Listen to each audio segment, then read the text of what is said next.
All right. And people who Are you ready? Yep. All right, we're going to call the meeting to order. It is 2:36 p.m. This is the Technical Advisory Committee continuation meeting. So, first up, roll call. Mr. Wilbur? Here. Mr. Weaver? Here. Ms. Duncan? Here. Ms. Hook? Here. Mr. Royal here. Ms. Martin? Yes. Patience to All right, we do have quorum for now. Like I said, I actually have to get out of here at 3:15, so we'll be here for another 40 minutes or so. Sure.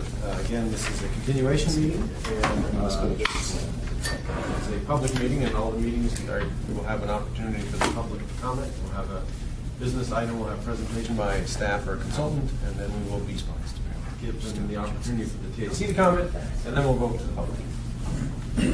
There you go. Thank you. So first up is the approval of the agenda. And did we want to? Well, I was hopeful that you could move up item B, the BPAC member appointment. It could take maybe all of 2 minutes. It would be nice to move that along, depending on how long you're going to chat about the other items. That's your call, but it would be nice to get it out of the way real quickly. I move that we move item 5B to the top. Second. Seconded by Mr. Wilbur. Are there any opposed to that? All right. So do we have a motion to approve the agenda? Craig, item 6A. Do we have a consultant online waiting for this one too? Yes, we do. That's the same gentleman who was there last week, Jeff Burkhardt. Okay. No, that's Dina Snyder. 6A. Oh, 6A. I'm sorry. Yes, 6A. Yes. Are they online too? I believe that they are. We want to put them. This is Jeff Burkhardt. Hi, Jeff. You want to do that presentation first, or do you want to? They were online for an hour, 2.5 hours yesterday, and then we didn't do it. Right. So I don't know. I will leave it up to the committee. That's fine with me. I don't know how. If we're not going to do it, just let them go. Presentation probably, but. Well, we know you said Brian's coming and he's going to be about 45 minutes late. Do we know if Steve's coming? I have not heard. You did not say he was not attending. Okay. Because I personally will be leaving in about 45 minutes, so we, depending on when Brian comes up and I leave, we won't have quorum, so you won't be able to actually take care of the business item. So, just throwing that out. Unless we're considering like moving this. Well, There is information. I think if it can wait, I just hate for them to be on the phone for another an hour and a half and then us not be done. I just don't know how long this model conversation is going to take. That's a good point. So, is there a rush to do information item 6A? Can it wait till December? I don't know. It would be nice to review their progress on the survey that they've conducted and give you an update on the technical so that you can understand the roles and responsibilities of the Technical Advisory Committee and what they're looking for through the schedule. I suppose if enough time elapses, we can perhaps stop your discussion on the planning assumptions and then ask the consultant for their systematics if they could move to a special date for a work session. I'll leave it up to the staff. And you guys, I mean, we need to do both, but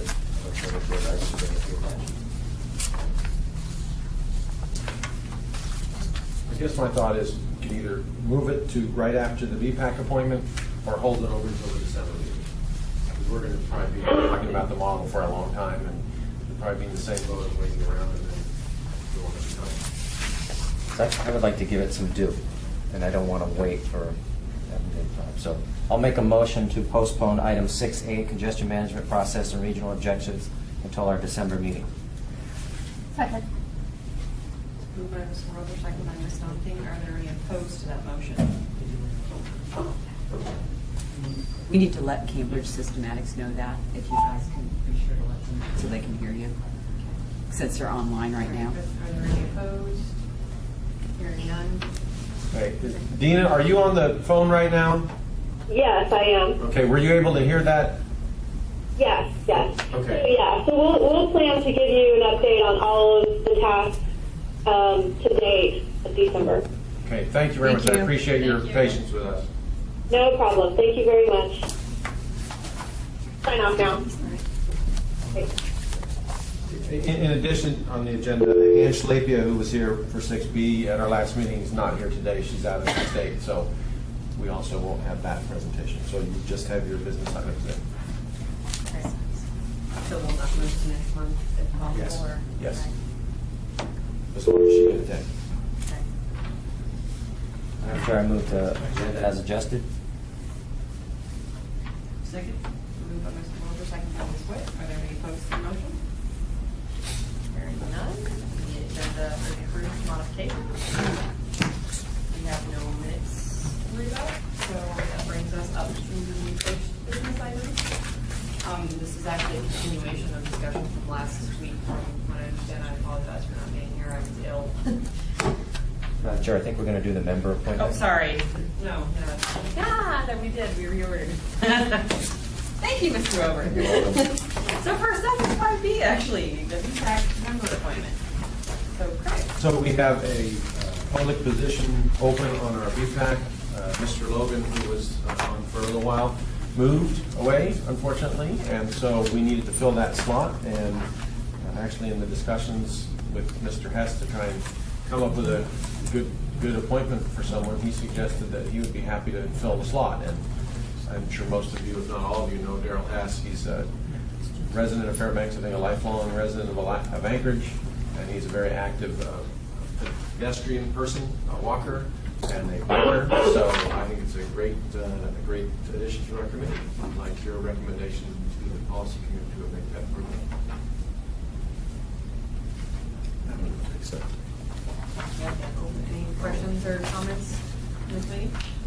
I do just have a quick question. I noticed that everybody's term expires in February 2015. Is there something afoot to try to stagger some of these?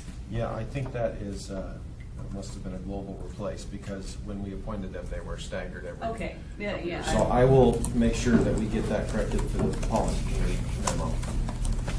I think that was great, sorry.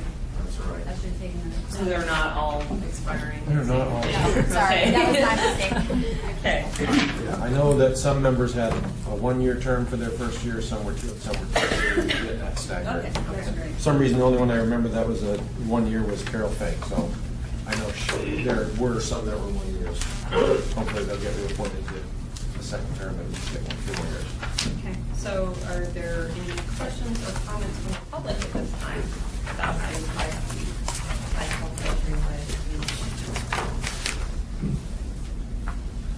Okay, hearing none, Madam Clerk.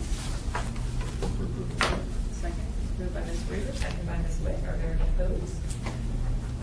Hearing none, we are so moved. Yay, we have business item done. All right, now we will move back to item 5A, travel to the model planning assumptions. I don't know where we left out. There was some talking, some chatting. I believe we're going to have, Jeff Fertandra was going to share with us this item, this document here.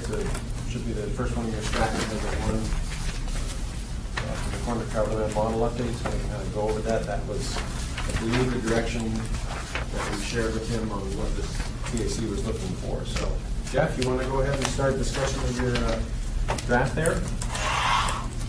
Sure. Thanks. I can hear the committee members fine, just so everyone knows, but I don't hear the staff as clearly. So I will launch into this and, of course, let me know if you have questions.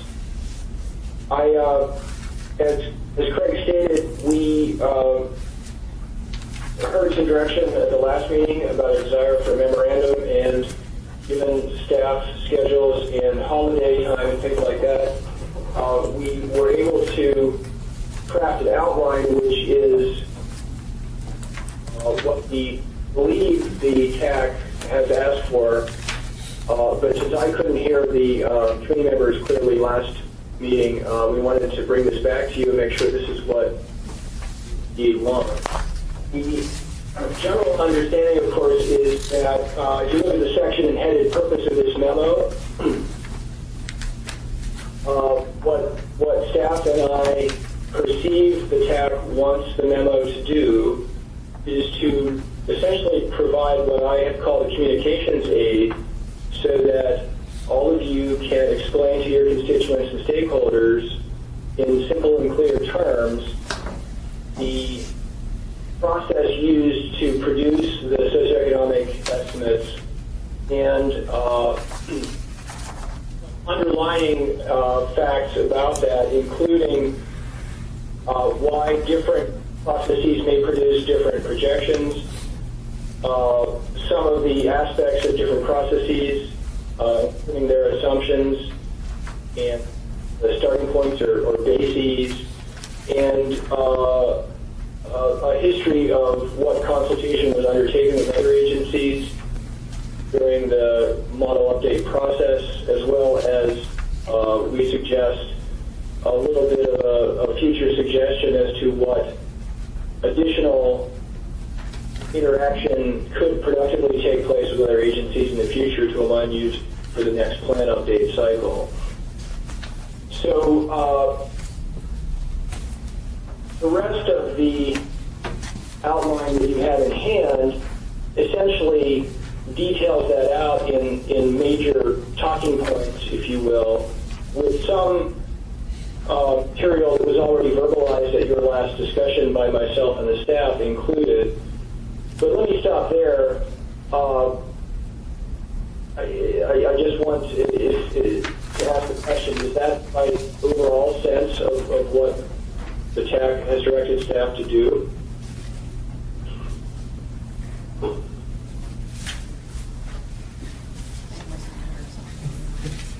From my perspective, this is Jerry Weaver, you're on the right track. You've started to have the conversation. I've just skimmed what you put in here in your document.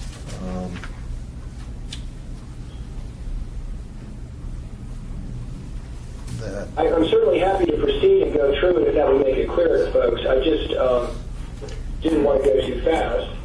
Would it help if I just went ahead and talked details? Yeah, I personally think you should move forward. Okay. Thank you. So if you look at the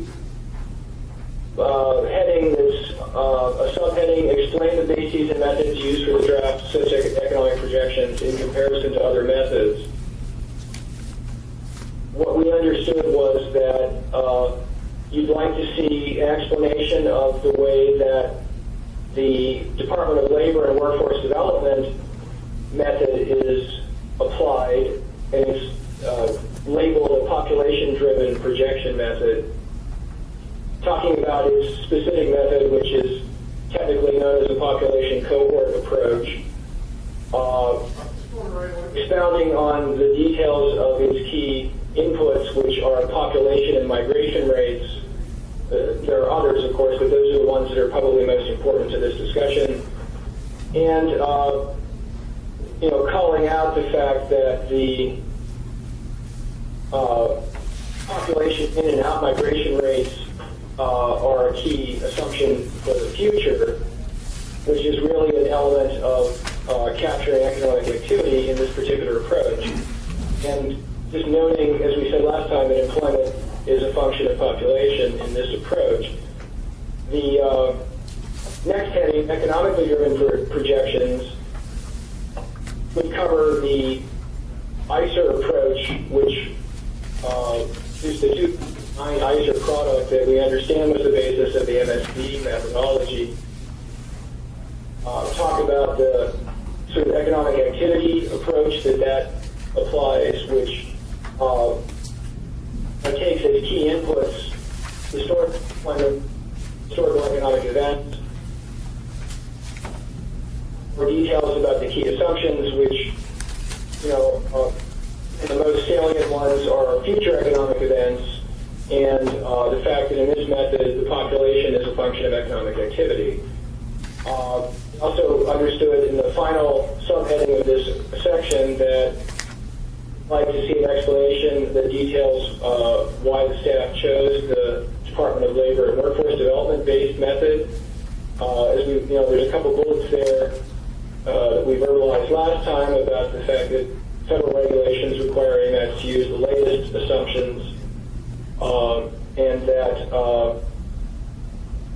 in-migration assumptions, as Ed and John Spring remarked to the working session last week, essentially in this approach serve as the proxy for the detailed economic events that are considered in the other approach in an aggregate way. And we can talk about, the memo can address those. So that whole section basically explains methodology and choice of methodology.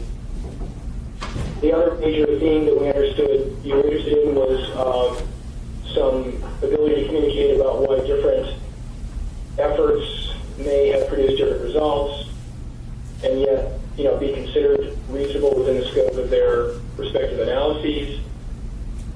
We talked a little bit about this verbally last time. So the memo would address, in our view, the different reasons why things can differ, including the fact that just in calendar terms, different analyses start at different times, and that by nature defines that people had different base data available to them when they started their analysis, and that they had different information on what assumptions would be reasonable at the time they started their analysis.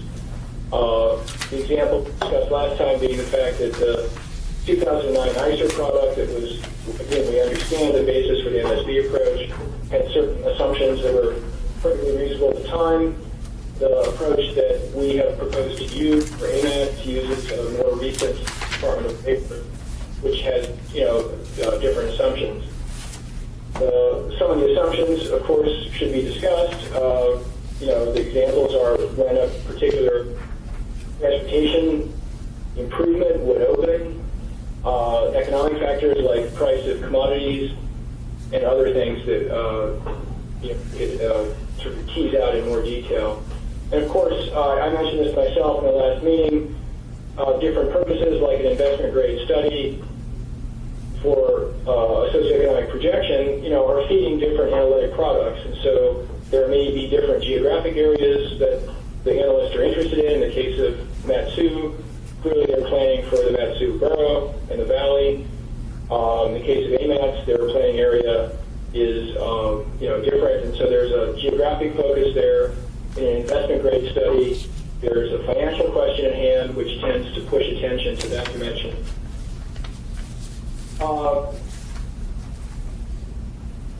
This whole explanation of how to communicate about the fact that different products have different results because of where they start seems wise to explain to people how to interpret and communicate about any differences that they may see. I mentioned last time that the fact that things are different does not necessarily mean that anyone was wrong, because there's a huge range of uncertainty. We noted the fact that the draft proposal before you now is within the range of the 2009 ICER forecast within the Matsu Valley. The memo would detail out different talking points about the fact that analyses start in different places and make different assumptions. So that those two subheadings would structure the communications about why they're different and how to understand them. And then the final section in the current outline that is proposed would talk about the consultation process that AMATS staff undertook with other agencies with support of the consultant team. There were historic discussions about the hope to use an ICER product, I should say a new ICER product, and the discovery that was not feasible given ICER's timeline. there were historic discussions about, alternate means of producing forecasts, which I understand included the option of attempting to fund an ICER product. There have been other communications about this method in the model users group of last month. And so this section would also point out that the current model upgrade project does have resources budgeted to continue to engage stakeholders in the AMATS planning process and the AMATS analysis and modeling, and that particular outreach and consultation could be directed to more specifically help AMATS and MATSU and other concerns in the region, coordinate for the next generation planning cycle, since the various studies in process now have sort of kicked off at different times in the calendar history. And then outside of the actual final product, there's just a couple notes at the end of the memo about practical means of actually producing it. Actually doing the comparison of different methods and some of the other work to produce this memo was not in the original project budget, so it's incumbent upon me to talk to staff about the budget implications of this memo work so that they can make judgment calls as to what other items in the current or parts of items in the current work plan could be traded out. As we mentioned last time, if the current proposed SE estimates are not going to be approved for some time, or there's some other course of action determined by AMATS, then there are schedule implications to our project. It's incumbent upon me to, let the staff know what those may be. And to actually execute the memo, we simply have to, once the staff direct us to do so, we need to actually execute by, details to MSD staff and composing those in a communications product that meets your needs. So that concludes my remarks about the draft outline you have in hand. If there are any questions or comments, happy to take them. Yeah, actually, I do have one.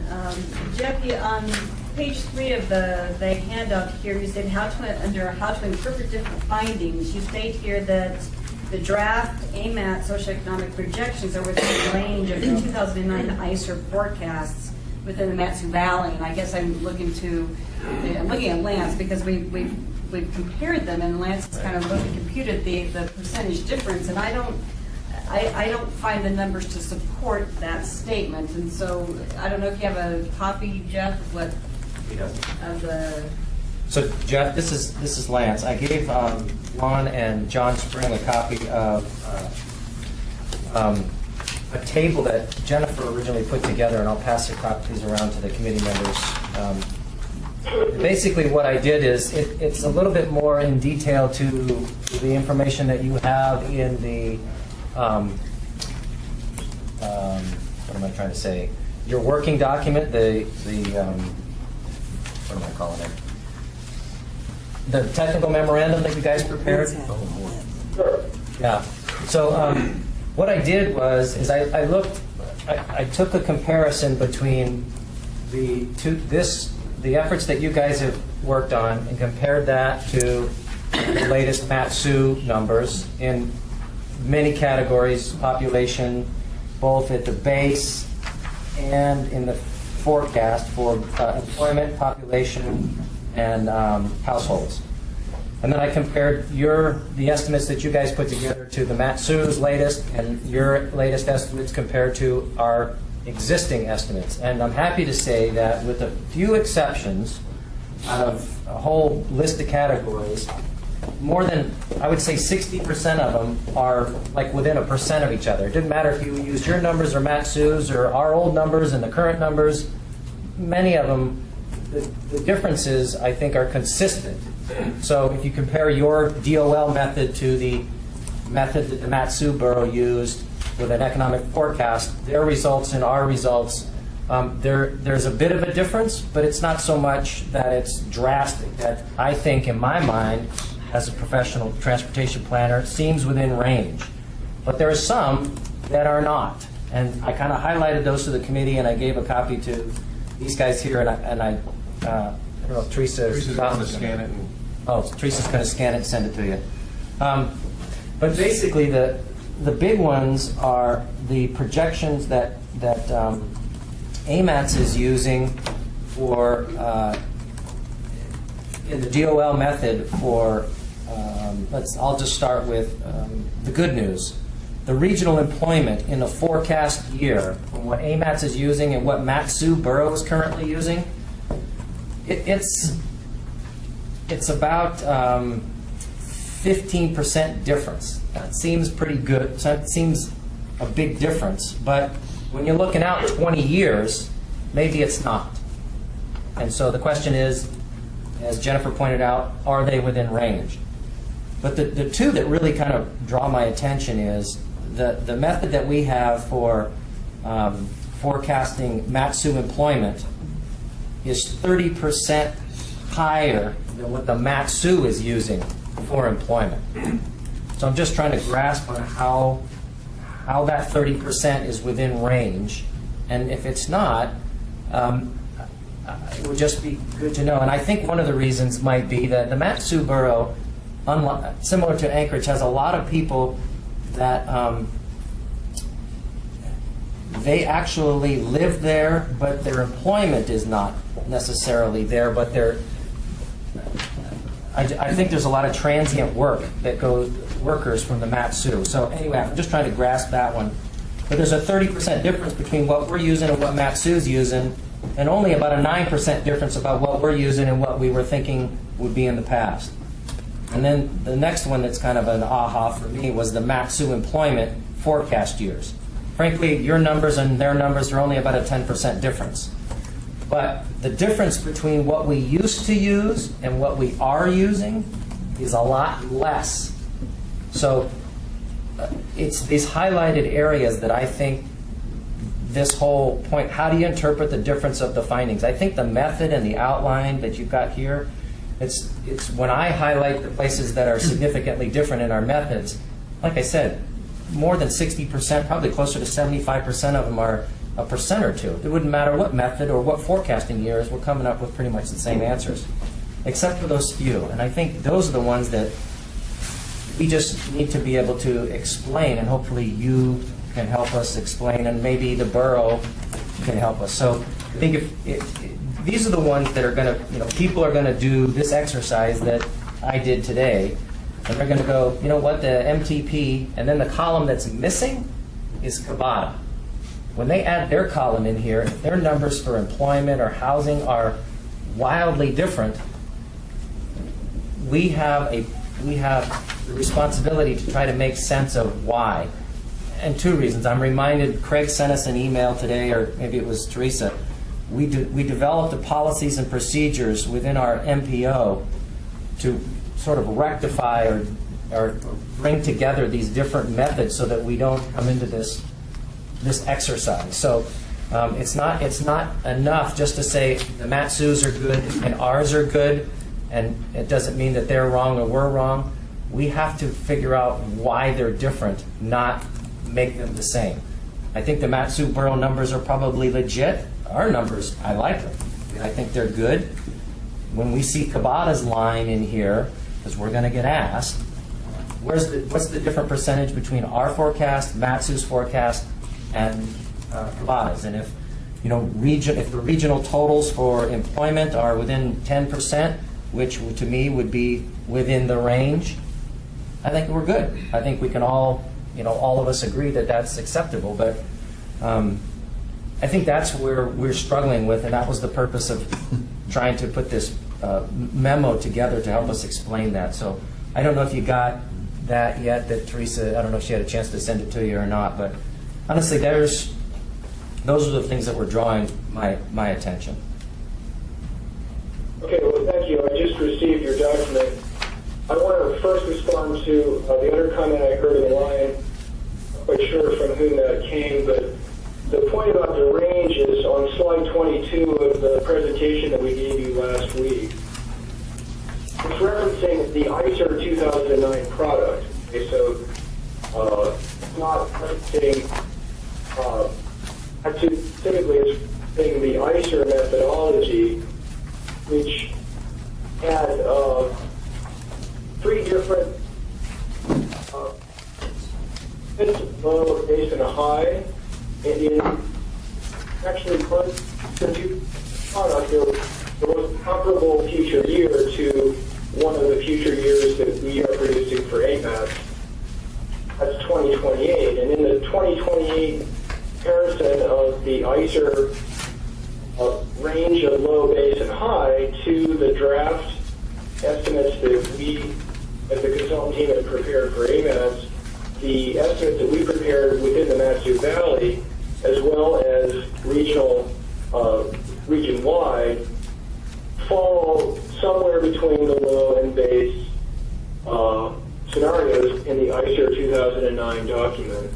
So that is the comparable year, and so that's the basis of the statement that the draft estimates prepared for AMATS are within the range of the 2009 ICER product. So I just wanted to answer that question first. Now, Matsu has, in their process, we understand, used that as a starting point, which is perfectly understandable.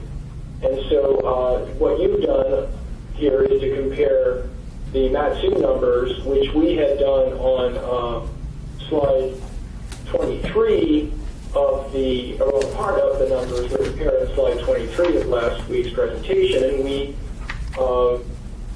checked your document here, called to your attention a couple of things in the future year, primarily the population difference, as well as the fact that the employment was pretty close, as if you have understand your 2013 and 2010, 2011, 2012.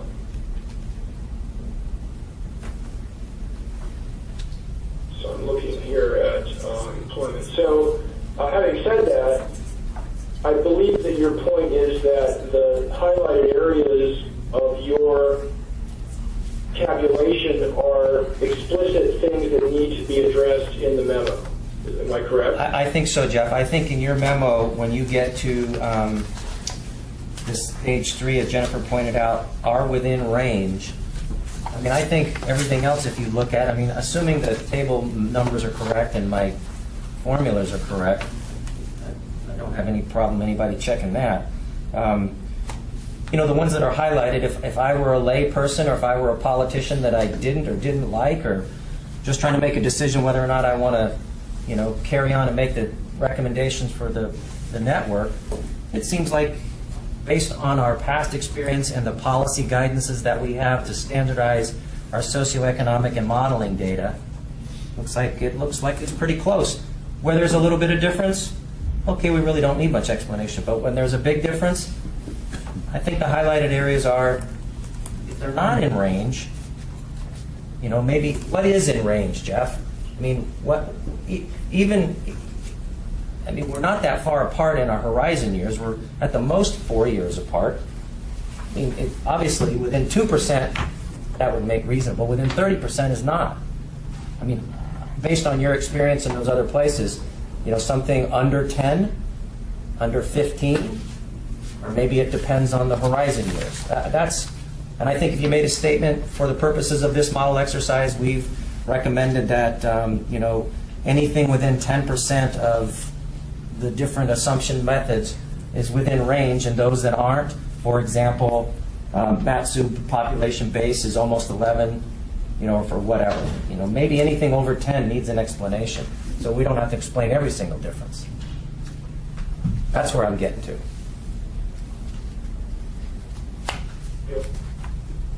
I'm asking, not telling.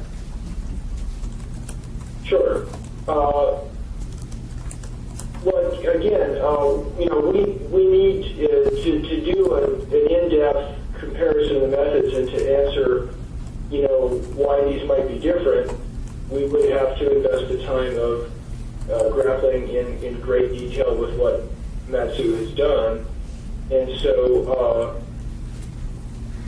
that is something that we can undertake. As far as I understand right now, the Matsu Bureau did not actually produce a range of estimates in the way that the ICER starting point did. And so we'll have to understand, to answer your question about what is an appropriate range, we're going to have to understand where, specifically, folks started from ICER, what assumptions they may have chosen to make a top of or to change within the ICER product. So, in other words, we'll have to do the work to be able to answer your question. Does that make sense? It does. And I put it out there, for the committee as well. There's really only two areas that just like, I don't know how to explain it based on, how do we explain the wide variation in Matsu employment forecast and Matsu employment base? I think if you explain the base, the forecast, then would make sense. If you start off with a drastically different starting point, obviously the forecast is going to be the same reason why you're off. If I may, I think one of the things that we are seeing, especially as it affects the Matsu and these differences here, is the it's the fundamental difference between a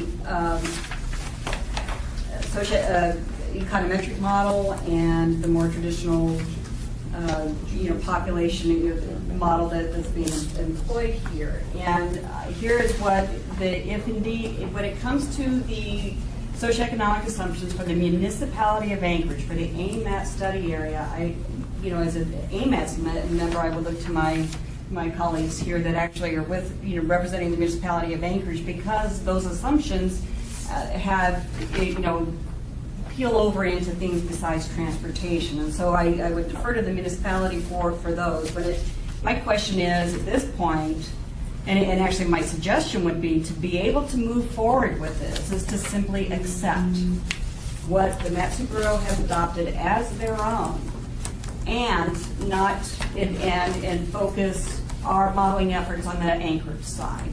I mean, that is the only way that I can see moving forward without having to go through and dissect. And I guess I'm interested in finding out from you what our requirement as an MPO is to use what we deem to be the most current information. And one could argue, well, if you took what Matsu did with the ICERs and updated it, and if you found it reasonable and applied the same methodology, perhaps that would be the most recent. But in order to be able to move forward, is there a problem if we basically focus our modeling efforts only on Anchorage, and allow ourselves to move forward with whatever is deemed to be appropriate for the MPO's assumptions, and treat Matsu as an external when it goes to the Glen Highway? Unless you have a better idea. Well, I think it would allow us to move forward. I think you touched on it in your conversation about how Matsu did or didn't take ICER's recommendation with respect to high, medium, low. And they made their own decision for their own number. And it would take a considerable amount of research to go back and determine why they made those decisions. So I think we're kind of on the right track, that we just need to acknowledge we have a big, for the most part, the numbers are pretty close. They're old too. I mean, it's old ICER data, and ICER hasn't been able to tell us, not that it's pertinent, but when they're going to be able to have an update as well through the Matsu or Anchorage. But the big thing is, we have to just, as an aside, say that they made their own assumption, not particularly on any particular number that ICER provided, either low, high, or medium. They chose a number that, without knowing what those ranges were, that was just kind of an arbitrary number. I'd like to add that I spoke with Dr. Scott Goldsmith and been in contact with him throughout the course of this project. And one of the questions I asked him was, if you were to do that economic forecast now, what planning assumptions would change? And he said, you may quote me, the planning assumptions would change and the analysis would be different, but he doesn't know how different because he cannot undertake that analysis. So with the development of the Connect Arm Bridge not happening, with oil revenue decline, with general fund declining, with no LNG, he said the planning assumptions would be different. But he hasn't had an opportunity to do an analysis, so he would know what that range would be. Yeah, and just to put it in a really my broad understanding of the differences between the two methodologies is what does it do to your cohorts over time, and basically when you're accounting for very large fluctuations in the economy, potential especially associated with large projects, that it basically, over time it skews that projection, and I can see that the Matsu Borough being the size of, West Virginia, and a lot of that land being undeveloped, and also the focus of some much greater impacts with the gas line, with the railroad extension to their port, there's a lot of things that are underway, and if a way to move forward that is defensible is to update Anchorage's socioeconomic forecasts using this methodology and accept and do whatever we need to do to get it from 2035 to 2040, what the Matsu Borough has done. I mean, I think it's, and I was involved somewhat with when, because it's actually DOT that initially updated that model for they call it the Parks Highway Alternative Corridor, the West Little Bypass. And actually the work that they did was cleared up a lot of anomalies using Department of Labor information with the census data, with the other information they had to really get good data on especially the base year for information, and a very well calibrated base year and validated model. And so I can tell you that I am not comfortable as an AMATS TAC member to say that we should apply this new methodology, which does not, this methodology to the Matsu area growth. I don't think it's appropriate, to be quite honest, because of they have a whole lot more space, they have a whole lot more stuff happen within their area than Anchorage, which is the entire Anchorage goal, the study area, pretty much fits right in between Palmer and Wasilla.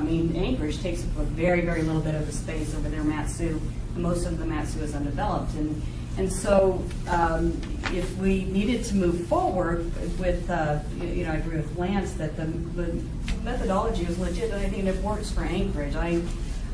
But in order to move forward without getting into the hows, wherefores, and whys, is to recognize and establish our regional documentation for growth, the marriage of what we have for Anchorage and what they have for Matsu. And I guess I look to the committee and to the consultants and staff to explain why that is a horrible idea and is not a legitimate way to move forward.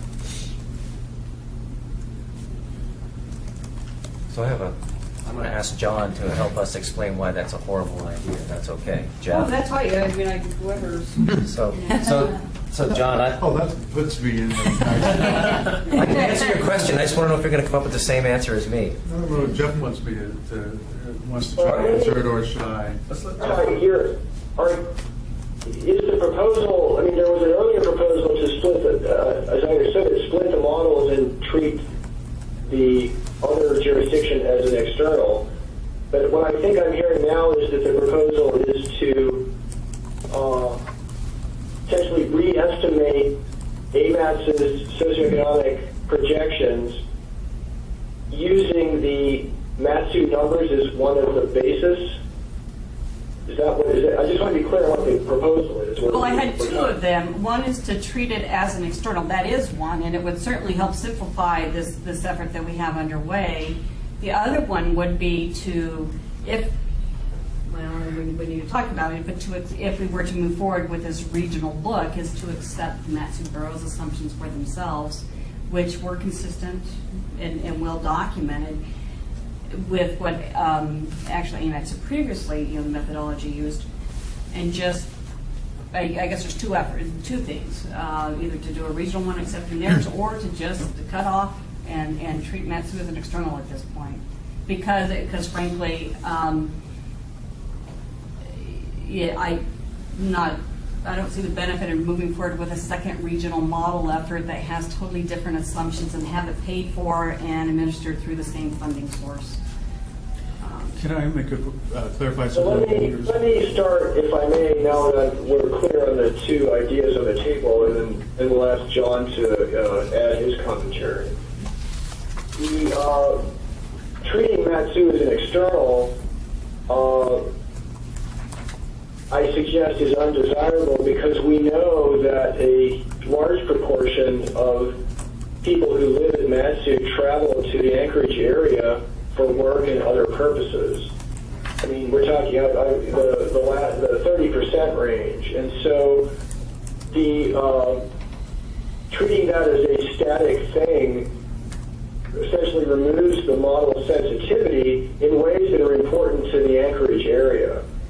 And so the very idea of including in both the household survey and the modeled space and the socioeconomic estimates, the Matsu, it's all valuable to Anchorage planning purposes, even if you decide from a policy perspective that you're only going to worry about planning for Anchorage, I suggest as a modeler, needs to account for what's going on in the Matsu. So that's my sort of brief response to the first suggestion. I recognize the sort of the appeal of kind of cutting them off at the border, but we have found, frankly, that just makes it harder to do the modeling well. Second of all, we obviously have talked about potential. Well, I should say we, the staff and the consultant team, have talked about potential.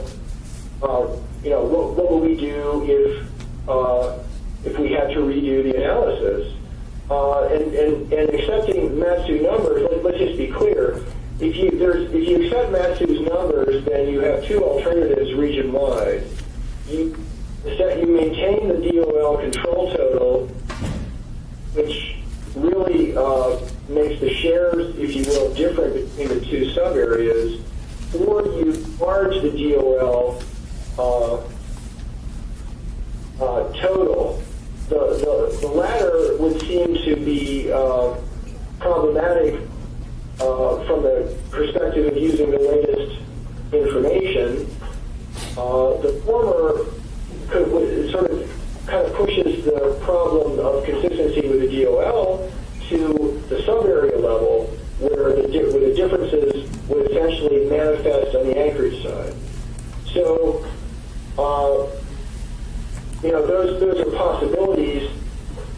They come with various different types of risks. And so I just want to put those observations out there, and I'll, John, please, add your answer. Well, I think Jeff has some very good points there. One of the problems with the external station I see, it'd be easy if it was just a Glen, Ohio. That's how we used to do it. And the way we factored it was based on the estimated population growth in the Matsu Valley, and just that ratio we multiplied times the existing count and got pretty good numbers. Actually, I thought. Problem is, I think the bridge. There is no traffic over the bridge. We can't, grow that traffic based on population growth. We'd actually have to run the model to get using some number to get the traffic over the bridge. So in essence, we'd have a regional model. We'd have to have a regional model anyway, and run it to get the bridge numbers. So why external not station. use the information by TAC that Matsu Borough has based on assuming a bridge? They have, the consultant team has their information. I don't see any benefit in decreasing that to meet you said it was problematic, Jeff, to enlarge the DOL control total. As long as it's documented and understood, given the level of uncertainty that we have with growth and the things that are going on in our economy right now, there's a lot of uncertainty. But it seems to me that the only, what it would show is perhaps a greater impact to Anchorage by having larger growth in the AMATS borough, which is what is trending right now. And I mean, what is the? I don't understand the problem with taking DOL's control total and increasing it to reflect what the AMATS borough's efforts have shown. You just said it's problematic, but I don't understand why. It's, you know, in my work in other jurisdictions, these things being socioeconomic projections are generally pegged to a state level analysis, and the sort of latest clause of the federal regs. We have interpreted as referring to the state DOL product as being the latest. If we simply say, okay, we're going to change that, then the risk is that the feds will say, well, that's not legitimate. What are you doing? You're just making it up. So that and you know. If I may, Jeff, it is very, very specific to the MPO and as it plans for its LRTP. I mean, what we're talking about extends beyond the MPO and extends into a much larger region. And so, you know, I pulled the regs specifically to see if where I was going was prohibited, and I didn't see it as being that way at all. So, I mean, I would like, you know, just looking at it as a way to move forward, and recognizing that we have a very large, and who knows when, you know, shoot, when the bridge comes online, it could very well be that area around Point McKenzie becomes the next MPO as opposed to the Palmer-Wasilla area. Who knows? But I just looked for my regs. But you know, it is required to use the most recent. I think kind of quotation there that in terms of finding a way forward to make it work. We accept what they are planning for themselves. We plan for ourselves. We document those assumptions, recognizing that it's imperfect, but at least having a common place to work for. I am just not comfortable moving forward concurrently with AMATS Borough, much farther into their long-range planning process, saying that we think that you are going to have 25,000 fewer people and however many jobs and households, et cetera, et cetera. I don't think that's it just is, how do we justify that? Just because we're choosing to use DOL as the most recent methodology.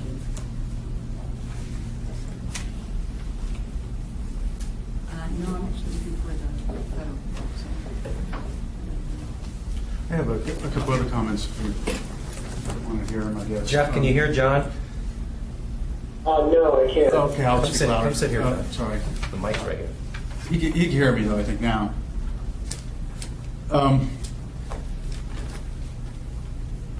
There's one thing, a reason I can't really answer your question very well, I think, Jennifer, is because I haven't seen a really detailed documentation report on the land use projections and how they arrived at them. And the more I hear about it, the more I realize I really don't understand how they went about it.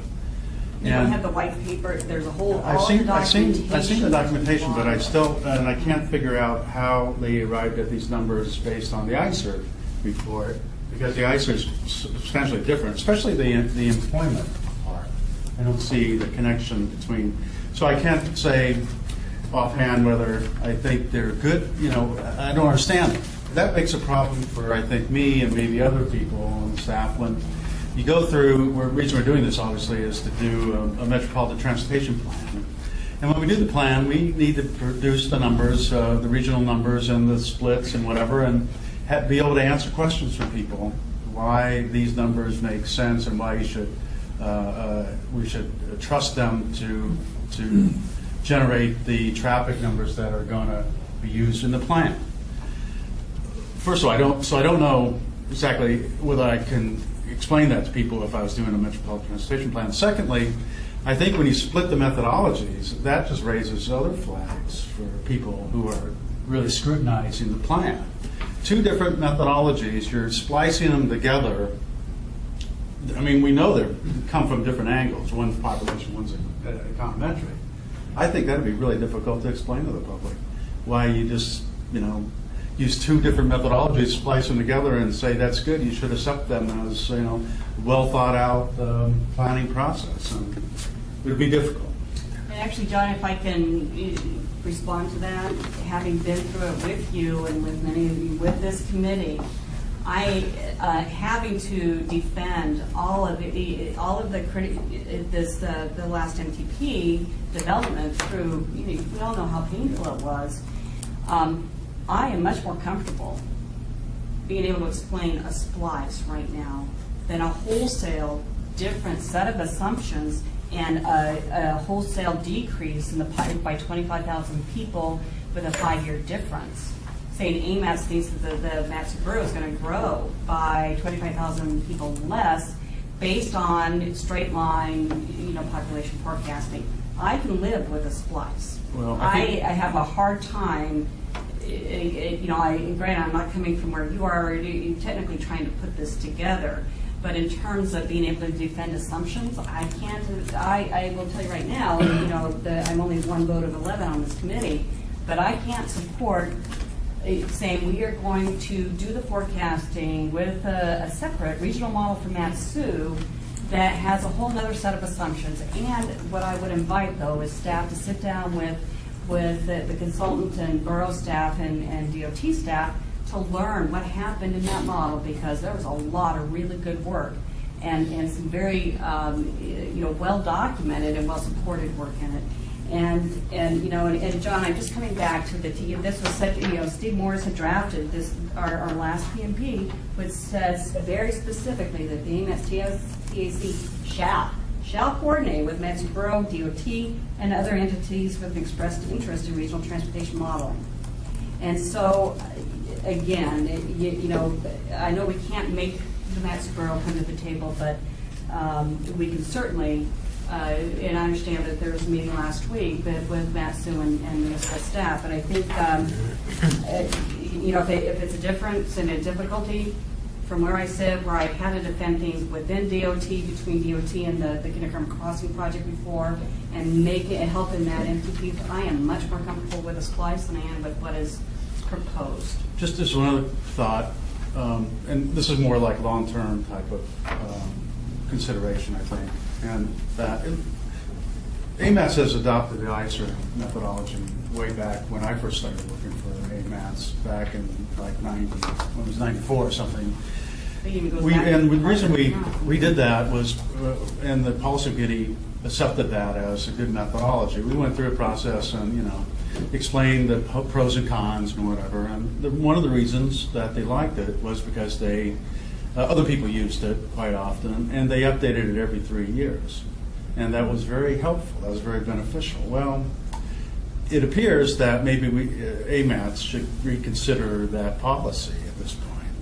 One point is that the last one was done in 2009, so it's 5 years. They probably won't do it. If they do it, it won't be done until next year. So that's 6 years. Scott Goldsmith is, he's a professor emeritus now, and he's probably not going to do it again. And if we don't know if we can accept or rely on ICER anymore, I think it's probably important that maybe AMATS look at adopting another methodology. And it appears to me that the only one that's really going to be available consistently is the DOL population projections. They're committed to doing it every 2 years. And if we can work our way through the methodology and become more comfortable, and I think we should, this will serve as a basis for population projections for AMATS for many, many years in the future. And I just don't see, going back and using 2009 the same basic projection that we used in the last MTP for 2 years ago, or 2 or 3 years ago. What we're doing, and it makes me wonder, well, why are we even doing an MTP update? We're using the same forecast basis.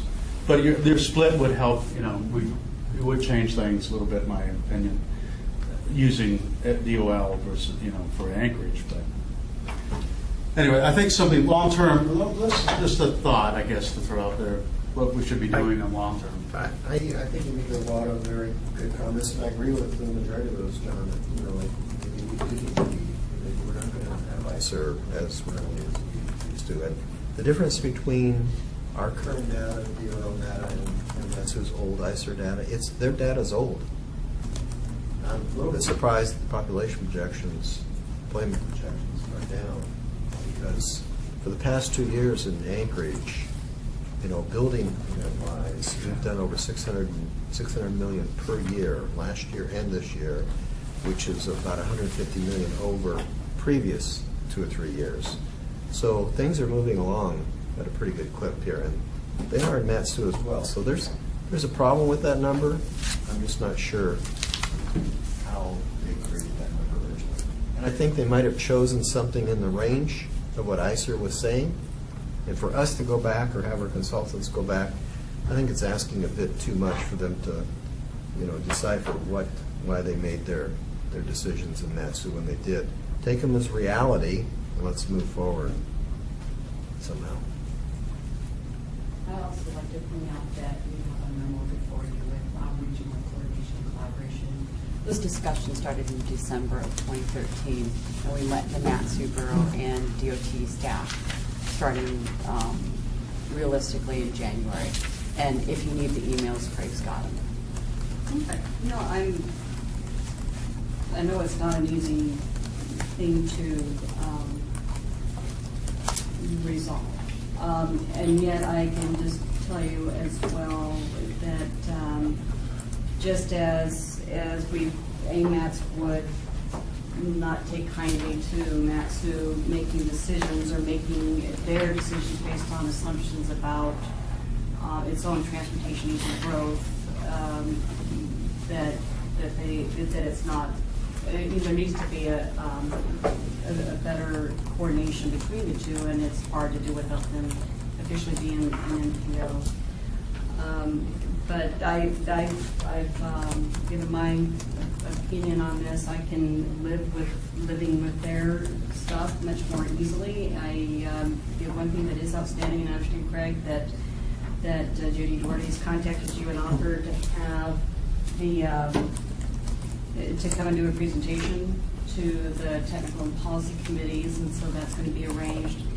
That is something, and the other thing that concerns me too about this methodology is that it was explicitly stated that it does not consider the impacts to growth that a bridge would have. And so that's why I'm very interested in hearing what it is that the Connector and Crossing folks through their consultants have recognizing that that's a totally different methodology, but it has to do, it answers a lot of the what ifs to growth. How could growth change in the region as a result of that bridge, which I think we have a hard time dealing with on our respective models and in our planning assumptions.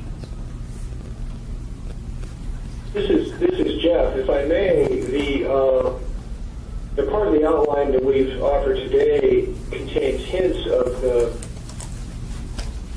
these are doing. And as Eddie told the working session last week, Ed Hunsinger, who's the state demographer who produced or is the primary author of the DOL work, the DOL work does include future assumptions of in-migration rates, which, as I mentioned, is a proxy for the economic activity. It's not, it doesn't say there's a discrete event of a bridge or a pipeline or a new planned unit development or things like that, but it is an assumption. And so that's the way that economic change is incorporated in the DOL process as Ed has explained it to us. So I just want to point out that there are assumptions that provide for future change in the DOL process. It isn't blind to that. It just has a different mechanism.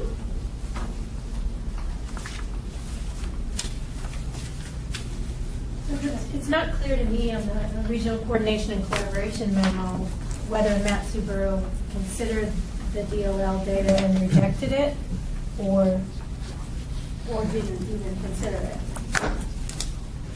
They had hoped to jointly go forward and move with us on this, doing a joint socioeconomic growth population and employment forecast, but their MTP schedule did not permit them that. So the DOT planner had advised them not to join us and provide funding for that effort.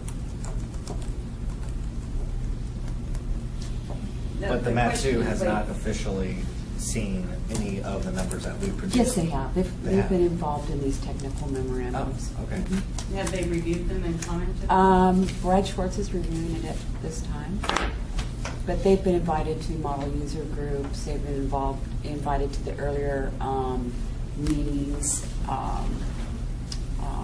throughout the process. To answer your question specifically about the DOL, it helped certainly inform their methodology and their assumptions. And they also had not only the 2009 ICER, they had the 2010 census, which it pointed out there's some anomalies even with the ICER data. And so there was a very thorough resolution of some of those anomalies to get the base year really, really strong. And then to look at growth. Yeah. It's even though it's based on 2009, it took them a couple of years to build their assumptions. They've also done some build-out analyses in the borough on which that LRTP is, on which the model is based, that wasn't available when we last did the MTP in Anchorage. And so there's been a lot more work that has done over there, very vetted through charrettes and everything else. Since they don't have zoning, it's kind of hard to forecast land use. And so it's, in terms of how to move forward, I guess is what is before the committee right now. Yes? I don't know if this applies or not, but at one time, Matsu Borough was talking about a methodology where they would take their full build out and come back rather than projecting out. And I don't know if that might be an explanation for some of the land use differences. And he mentioned that at one of our meetings, and Alan said he wasn't sure that was a defensible way to do that, but if that's how they did it, would we agree with that approach? I don't understand the approach. They did a full, what she's saying is they did the full build out, like at full build out, this is what will be, and they worked backwards. Yeah. Is that what they did? Pretty much, is what I understood. They, because their build out was out 50 years or so. Yeah, it seems to me that us not understanding what the discrepancy in the numbers is not a good enough reason to reject their methodology. If they put so much local expertise and effort into it, we should certainly understand it and be able to explain it. And I don't have a problem with the split methodologies either. I mean, it's not as clean, but I agree politically for us to just wholesale throw out the work that they've done and say it doesn't match. I'd like to make one comment on that. We aren't going to throw out their whole work. We're using their allocation methodology by TAC. And whatever control total we come up with, we've come up with the control total through the DLL method for Matsu Borough. We're going to apply that in the same proportion that the Matsu Borough applied to their control totals, to their TACs. So for instance, if we're 10% higher in the port area or overall, and we look at their population in the port area, we'll just add 10% to their figure. So we'll keep their their work. And I agree, they did good work on the base year especially. They really made a big improvement on the base year employment data in particular. Because it was really not very good and much more specific. And plus they had the advantage of the census, so they had real information about the location households. But they also did a lot more work, I think, and refined their allocation process, how they're going to put, where they're going to put the employment, where they're going to put the people in the next, where they think the people in employment is going to be in the next, 25 years. So we're not going to throw that away. I just wanted to clarify that. We're going to use that information, and we're going to replicate it basically, or use it as the basis, and whatever the additional amount that we have to prorate it or reduce it by, we'll do it, and keep their methodology, allocation methodology intact.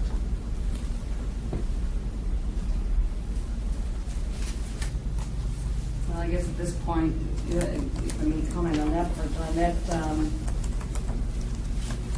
if there is that big of a difference, 25,000 people, and divide, was probably 8,000 or 9,000 households, but to work, if indeed this group were to work to approve the methodology that's proposed here, it would be very important to actually work with the borough, because they were selected. They knowing the developable areas, they assumed the easy to develop areas would develop first. Using all of their GIS layers and everything. So that's on our work plan. Is that when we get the allocations, we'll take it to the borough, and we've been planning to do that. That's a good point. Yes. Well, I guess at this point, it's what is the desire of this committee? I think, Lance, you talked about the need to have more information, documentation for why there are these differences. Recognizing, I think Jeff had pointed out that the state, questioned the statement about how the information that Lance had presented shows that the AMATS' projection for I think what you meant with the 2009 ISO forecast, you're talking about the aggregate population stuff. But I think looking at it by subtotal here, there's some very, very large differences. And actually we can argue what is comfortable is a difference in these, is a 5% or 10%, whatever. But I think anything above 10% is something that really ought to be looked at. So that's something that we talked about, that we need better documentation of why. What is the desire of this committee in terms of moving forward? Well, Madam Chair, I would, first of all, Jeff, I think this outline that you put together, that you started us off with, is right on track to where a lot of the conversations that we talked about last week. So I really appreciate it, given the week that you had to put it together and the constraints that you had. I think this is on the right track, and frankly, it's pretty good bones. I don't even know if you need to add much to it, except for the section where it says how to interpret the different findings. I think that's where we just need a little bit more attention, and I kind of highlighted those in here. I also made some notes about some other things. In my mind, I want to use the AMATS projections for the AMATS model. I don't want to use the MATSU's method, even though it may be old and it may be economic, and then extrapolate it and apply it to us. I don't think it meets the intent of the federal regulations, even though it might be more detailed. The method might be, I hate to use the word better, but it may be in something that we're more used to. But I think the MATSU should be what the MATSU is, and then ours should be, I want to be able to advance our projections based on the method that this team has done for us. We need to make it clear in our paperwork here in our memo, we are not going to apply our projections to the MATSU's development pattern. However, we're looking at the MATSU's development pattern, or their projections, and they are different. And the places they're different is because of this. So maybe talking to the Matsu Borough about the land use issues, or those two things. And if they use the high, they use an economic forecast and use the high range. I mean, we just need to say they use the high range. We don't need to say that we're bad or different. And this is the easy part, guys. We haven't even got to the hard one yet, because we're going to add a column in here that's going to say Connect Arm Crossing with every single one of these things in here. And so this methodology, by using what the team has put together for DOL, I don't even know what, does anybody know what Connect Arm is using? Are they using DOL? Are they using economic? Are they using something else? We don't know. They've traditionally used their own. Or they're using their own. And as Jeff mentioned, they're using it for a different purpose. But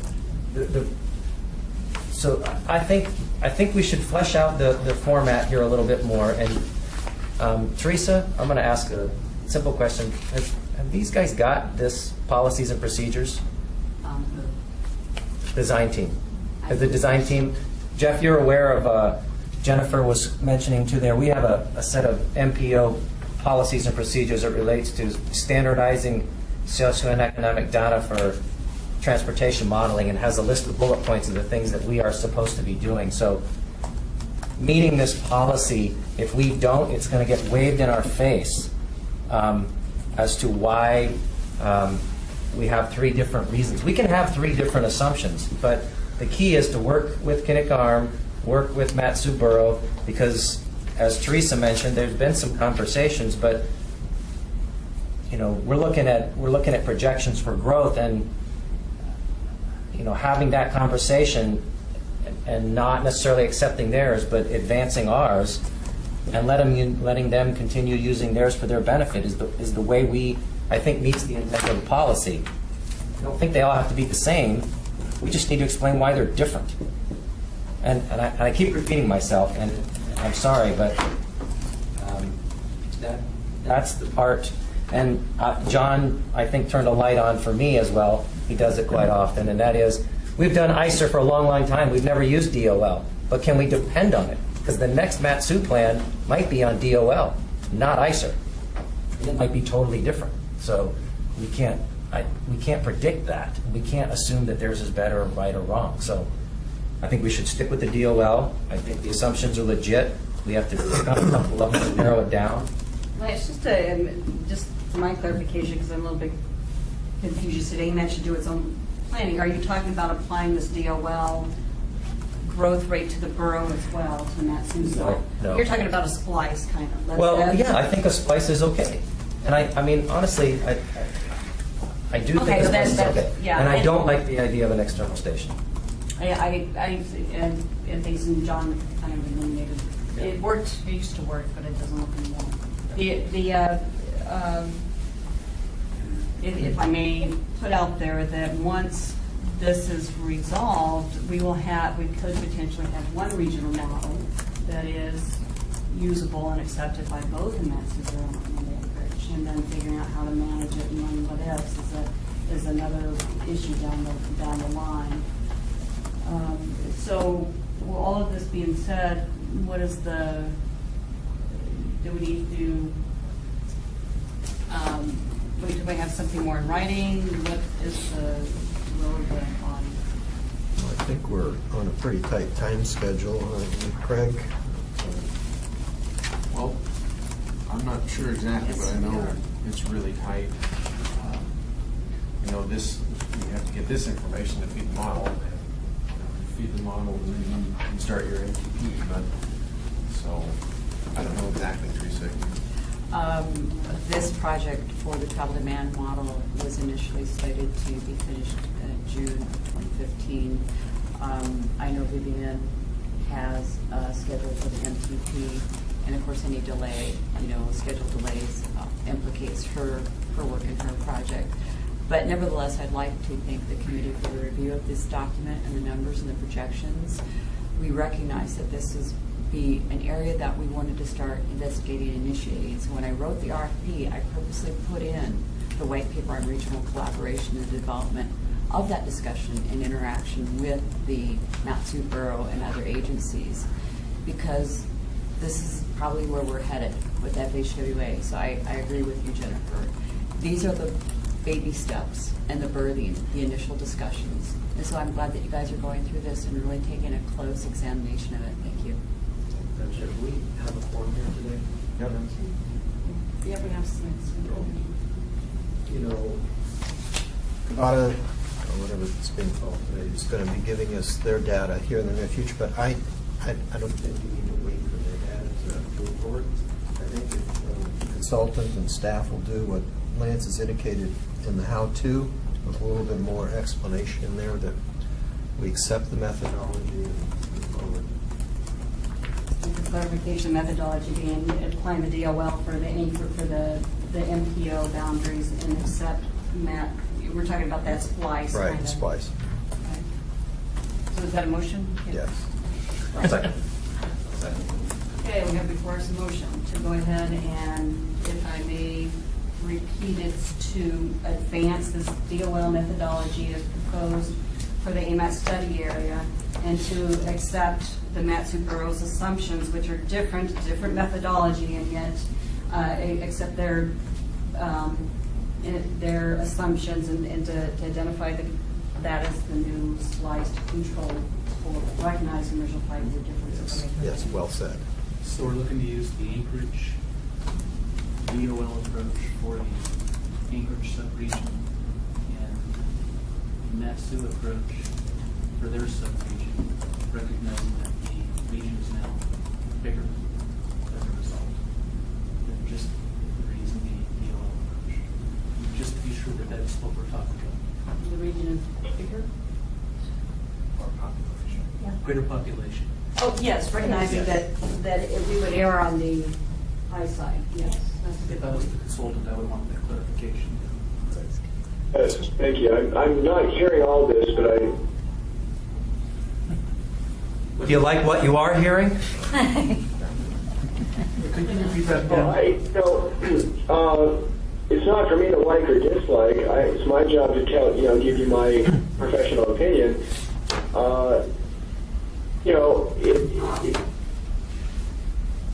I would just come back to what I said before. I recognize that you folks have difficult policy questions to grapple with and are trying to promote harmony and consistency within the overall region. I do think, I come back to the point, I do think the splice approach has risks.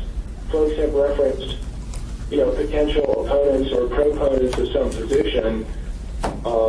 If we do the splice and the overall numbers are different from DOLs, that is something that could be attacked. Is it a showstopper? I can't tell you that. It will depend on the future. So I just want to point out that there's a risk there, and that we do not yet know. We haven't done the work of assessing all the detailed MSB assumptions. So that work remains to be done, as I said. So that's it's really up to you at this point to make that call. I'm just pointing out that there is a risk. And actually, Jeff, what I think what you're hearing maybe from some of us that are a little bit battle scarred here from the last time around, the risk of this, I think, is minimal compared to the risk of moving forward with a wholesale decrease in population on the Matsu side. I mean, I think that is a much bigger risk, and I am willing to stand and defend the splicing, recognizing that it is an imperfect world. And now we have a comment here with Gary. I don't know when the public can talk. Actually, technically we have a motion on the board. We shouldn't even be talking to Jeff, I guess. We have a motion on the floor to advance, with instruction to staff. And there's a motion and a second. Is anybody opposed? Okay, it passes. Gary, you had something to say? I guess the question is, and Jeff can probably... You might need to come up. Jeff, can you hear me? Yes, thank you. Okay, this is Gary Katzian with Kittleson and Associates. I think the way other MPOs have done this at times where there's been not necessarily differences in population employment data, but they've done ranges.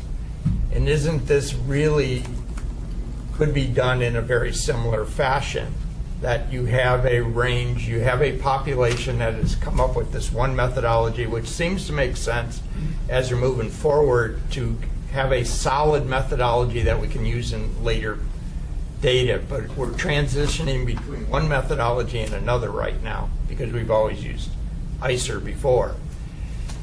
Is there any harm, or what is the sensitivity to the transportation model tool by using different population for Matsu?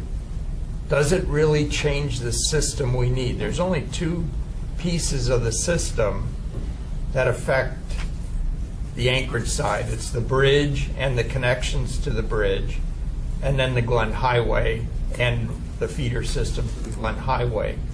Does that 25,000 difference in population on the Matsu side going to make any difference to the system on the AMATS side? I think that's the bottom line question. Sure. Well, it's an excellent question, and it speaks to something that Steph and I discussed, which is that there's two flavors of answer. We discussed the possibility of essentially doing, during model validation, what we would call a sensitivity test to apply different future land use scenarios to very much investigate the question you ask. You know, is there, what are the differences? Are they significant to the decision process at hand? There are MPOs that actually do formally have different forecasts that they use for different purposes. So PSRC has what you could loosely call a trend forecast, and they have what some people call an aspirational forecast. And you know, they use one for the full planning process and types of analyses. It's basically a sort of policy analysis types of steps. So I'd be perfectly comfortable with a situation where, you know, for example, the DOL, the proposed DOL estimates are just, you know, thinking out loud, the DOL estimates are what the AMATS uses, but then there's sensitivity tests that say, okay, let's run a different future that could be the MSB region-wide estimates packaged up for use in the AMATS model, and that would answer the question you raised. What is the impact on different facilities or VMT or whatever performance metric that you choose? Yeah, and actually what you described there, Jeff, could be what AMATS ultimately, as it develops, you know, with this tool, goes into its LRTP, is looking at those what-if scenarios and the impacts of that bridge. You had mentioned that you would have to get into a lot of details with what the Matsu Borough has done in terms of, you know, if indeed the direction is to accept, I think, document and refer to their own documents in terms of the process and the methodology that they used. If indeed it seems, you know, because there is a 5-year time difference, is that a big deal? I don't know. I defer to staff to make a recommendation on that. But I think exactly what you have said, the sensitivity, because that's actually where the whole tolling issue came in, and where we were finding that it's, hey, you know, we found it out last time with AMTP, and we also found it out with the Matsu Boroughs model, is that the way the land use assumptions and everything that went into it shows that that the travel is very, very sensitive to tolling.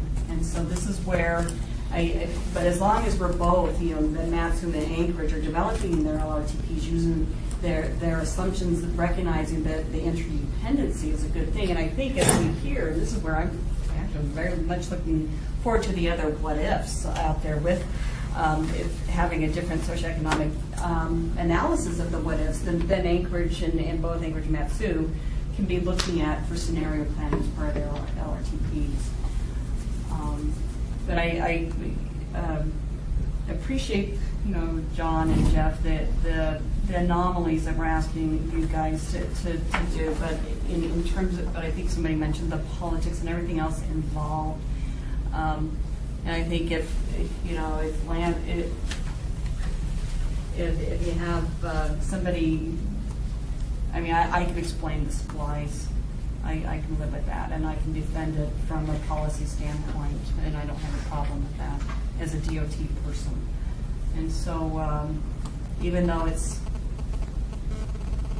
stinky, you know, and it's not clean and perfect, but I think it gives us a way to start working maybe with, even with Amatsu Borough, because I tell you, their land use or their lack of land use planning over there and lack of zoning is going to has the potential to have the greatest impact on Anchorage's transportation system. It already does. And so the assumptions for, you know, future development of employment and houses is very, very important to have an understanding. And I think our, you know, so far we have good tools, but the get it in the way. Okay, and Madeline, it is, anything else before the body at this point?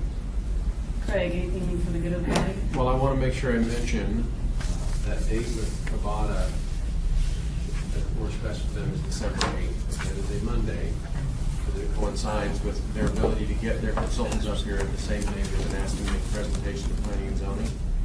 So I'm going to look for a room, et cetera, and time on December 8th. They have a joint ECTAC. They'll have a work session with the P&Z that evening. And they're talking about this as, for us, as a presentation with findings, not a work session. They want it to be a presentation with their findings. So. Oh, so we can't question that? No, Is with that it? question and answer. Yeah, no, as opposed to a work session. They don't, Judy asked that it be a presentation to a meeting as opposed to just an informal work session. So. Oh, so that it's recorded, you mean? I guess so. Okay. Can we assume afternoon? What's that? Can we assume afternoon? That's what I'm hoping for, but they also have to be able to have enough time to get to the P&Z, which usually starts at 5:30, so. Was she specific on the presentation, the data? She specifically said she didn't want to make a presentation with findings and question and answer. I can share the MOA that AMATS and Kavada signed regarding the modeling. You know, we gave them our model, and they agreed that with that they would present.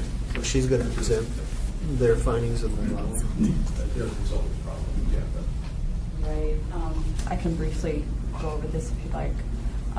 They are supposed to give model documentation and information to AMATS, including but not limited to documentation of model changes, socioeconomic updates, TAZ refinements, network and transit modification, financial planning and land use assumptions, network attributes that affect model travel times, HOV assumptions, changes to the growth factor, sensitivity testing, scripting and algorithm methodologies, and a list and a map identifying the changes that were made to the data provided by AMATS. The consultant shall not be required to provide their proprietary formulas for the application of a tolling friction. They will present their findings and model assumptions to the AMATS Technical Advisory Committee and the Policy Committee.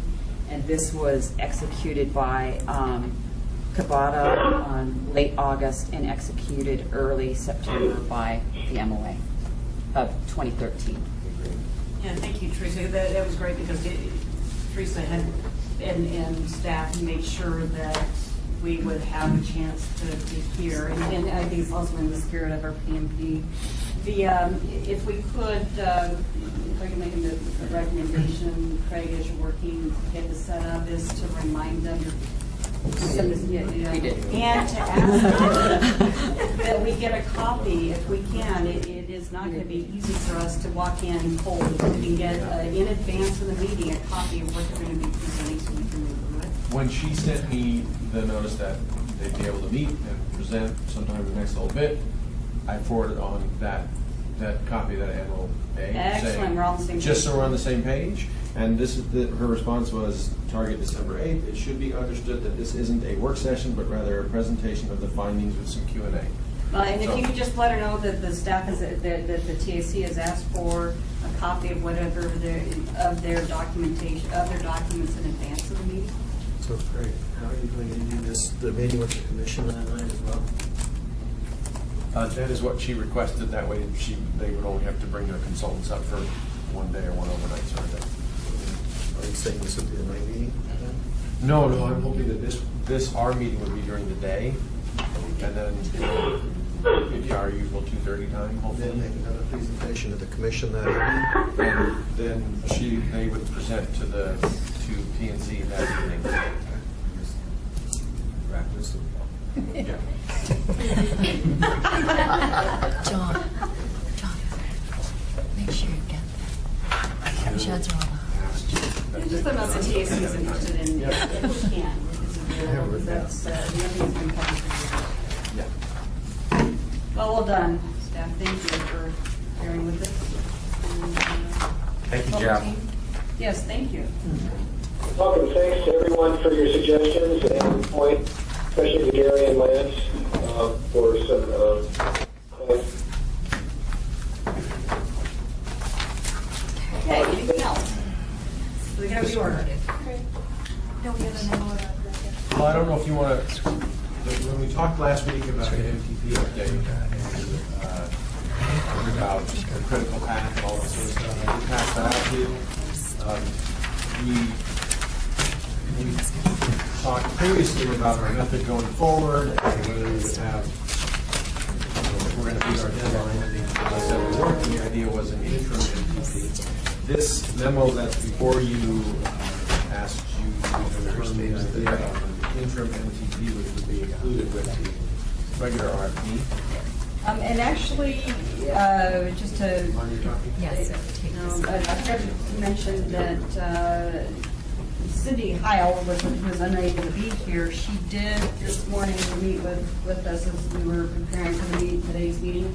And she had emphasized, I think, that the reason that she and the TAC was pushing for an interim MTP is so that these issues that are really critical to the longer range planning, it would give us some breathing room to break out that MTP update to get us through, to buy us 2 years. And so, is this an action item?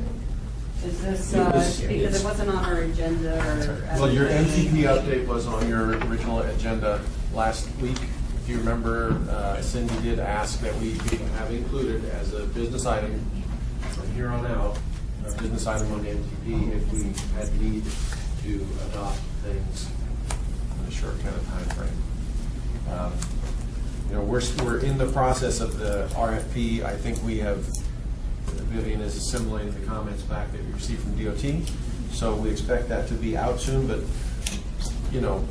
the idea that you have an interim update to your MTP included in the RFP such that the consultants who get brought on board are going to be doing that, we need to know whether or not you folks agree with that idea so that we can include it in the RFP. Because if you don't think that we should have an interim update done by the consultants, then we would have to take that out of the RFP. I don't think there is. But she was weighing in on it. She was very adamant that she thought, well, it's not really fair for me to speak for Cindy, but I think part of this gets back to the contracting and what it's taking to get things on the street. Lance, if you could address. I'd rather not. Anyway, we're struggling internally to get contracts on the street. And so if RFPs particularly. The potential that it could take, how long has freight mobility been over there? 8 months, 7 months? Since April.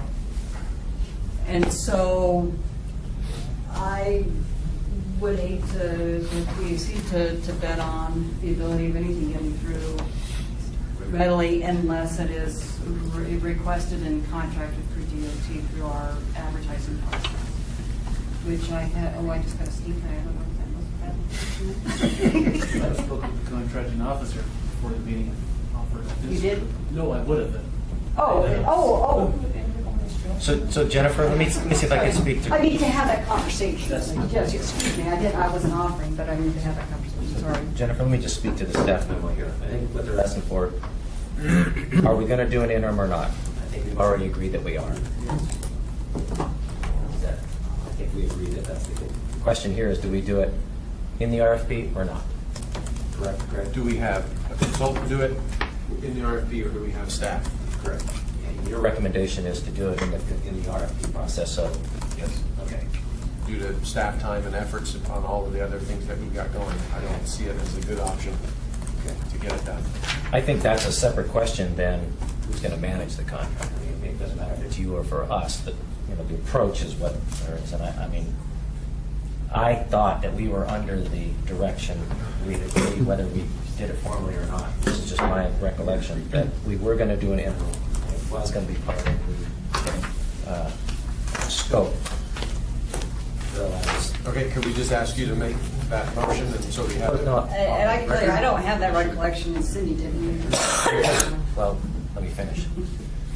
Because we were concerned that how much work actually has to be done to do the interim. And then, you know, is that, can doing the interim outside the contract or within, you know, do it separately by staff or do it within the existing contract. So I know that we talked about it. I thought we'd made a decision, but I honestly do not recall. So. Jennifer, I just have a question. It could be possible, another scenario would be to take the interim out of the RFP for the MTP. And I don't know if the Muni has on-call consultants that you can go to and do a work order to do, or to help do an interim MTP update. I just don't know what you know. I don't think we do, James, and if we did, I don't think that we procured it through the FHWA process. Okay. That would be my guess. I know transit doesn't. I don't think planning does have a on-term common. I mean, PM&E does, but most of that stuff is not planning related. That's a good question. Okay, I guess right now is, I'm trying to understand the schedule here that's before us, the critical path. What do you need by when to be able to do what staff has proposed, which is including the interim as part of the full MTP update? I believe the way that when you have it written right now, the interim is included in your RFP as part of what the consultant would do. And we would not, excuse me, Chair, we would not use the model, this new model for this MTP update because it just won't be ready in time. We'll have to come up with For the a interim. I'm sorry. We won't use it for the interim. I won't use it for the interim. You just said The interim, yes. It won't be available in all likelihood. So we would have to have, we expect to do model, we originally wanted to do model execution on January 15th. But now it's pushed back to April and May. And we don't expect to get, if nothing else happens with this model update, and we got what we needed July 1st, we could conceivably do that, but I don't think that's going to happen. I think the intent of the body, if I do recall from the discussion, was because our model and our MTP now goes through 2035, still 20 years, that we weren't expecting to use the new model or have to do any model. It was modeling was going to be to evaluate and validate the assumptions. Are they still, have we grown as quickly as we thought we would? How far off are we and what has changed on the financial end? I mean, I think those are and are we consistent with MAP 21? Yeah. That's true. I don't know how many projects we did. The discussion about the horizon year, we haven't had that. So I just talked with James about that today. So if we do this in 2016, we'd want to have it good for, do we want to do a 2038 horizon year? So what's the horizon year for this? For the interim update? Because the interim update would only be good for like a year or so. Well, that's all we need. I mean, we need a year to get, 2 years is actually, it should be good, if we get the interim updates, my understanding, approved, that we would have it good through 20,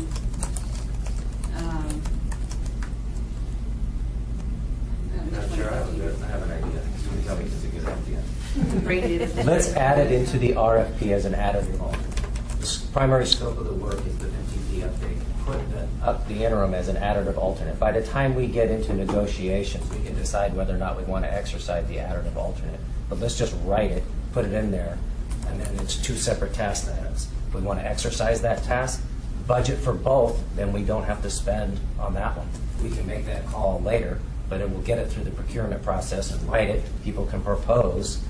Maybe we'll get a good deal if they do that or not. So, I mean, I think that would be the cleanest way to just put it in there and just say, if we want to exercise it, we can. If we don't, we won't.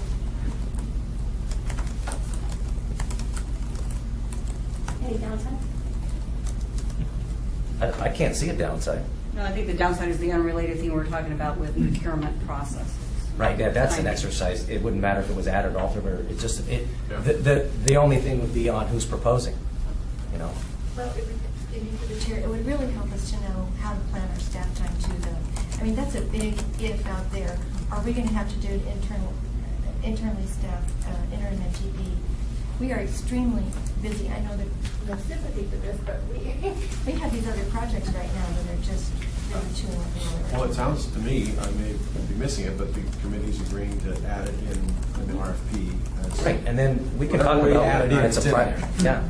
It needs, Okay. but to allow that flexibility, but for right now, let's move forward as you're proposing with it, but to include it in your propose it in the RFP as an additive alternate, so that if things change, that this committee can make the decision that it should be pulled and done by staff, and that's not just, media staff, but we also have staff to bring to the table on it. And you have people here sitting on this committee that were intimately involved in that last MTP analysis, and so the resources could be there, to supplement AMATS staff. And so, but I think Lance, you have a good approach, but the approach is move forward as proposed, just identify as an additive alternate, because the procurement thing could, unravel, who knows.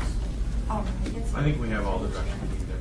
Okay. Thank you. Well, it won't be a separate task then, because it's pretty integrated throughout for the, I'm not going to I won't rewrite the whole RFP then.